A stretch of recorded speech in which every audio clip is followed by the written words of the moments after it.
President Vladimir Putin has ordered Wagner fighters to sign an oath of allegiance to the Russian state after a deadly plane crash believed to have killed Yevgeny Prigozhin, the volatile chief of the mercenary group. Putin signed the decree, bringing in the change with immediate effect on Friday after the Kremlin said that Western suggestions that Prigozhin had been killed on its orders were an absolute lie. The Kremlin declined to definitively confirm his death, citing the need to wait for test results.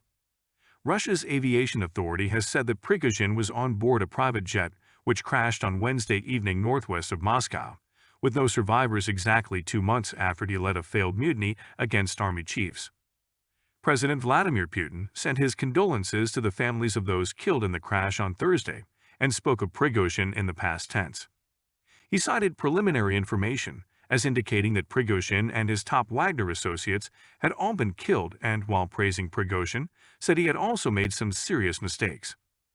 Putin's introduction of a mandatory oath for employees of Wagner and other private military contractors was a clear move to bring such groups under tighter state control. The decree, published on the Kremlin website, obliges anyone carrying out work on behalf of the military or supporting what Moscow calls its special military operation in Ukraine to swear a formal oath of allegiance to Russia. Described in the decree as a step to forge the spiritual and moral foundations of the defense of Russia, the wording of the oath includes a line in which those who take it promise to strictly follow the orders of commanders and senior leaders. Western politicians and commentators have suggested, without presenting evidence, that Putin ordered Prigozhin to be killed to punish him for launching the June 23-34 mutiny against the army's leadership, which also represented the biggest challenge to Putin's own rule since he came to power in 1999. Kremlin spokesman Dmitry Peskov said on Friday that the accusation and many others like it were false. There is now a great deal of speculation surrounding this plane crash and the tragic deaths of the plane's passengers, including Yevgeny Prigozhin. Of course, in the West, all this speculation is presented from a well-known angle, Peskov told reporters. All of this is an absolute lie, and here, when covering this issue, it is necessary to base yourself on facts. There are not many facts yet. They need to be established in the course of investigative actions, he said. Russian investigators have opened a probe into what happened, but have not yet said what they suspect caused the plane to suddenly fall from the sky. Nor have they officially confirmed the identities of the 10 bodies recovered from the wreckage.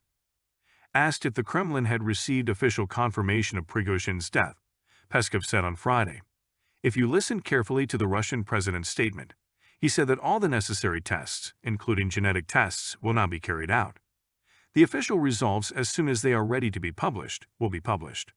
Peskov, who said Putin had not met Prigozhin recently, also said it was unclear how long the tests and investigative work would take.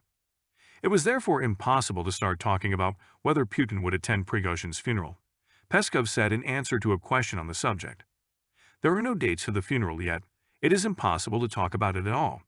The only thing I can say is that the president has a rather busy schedule at the moment."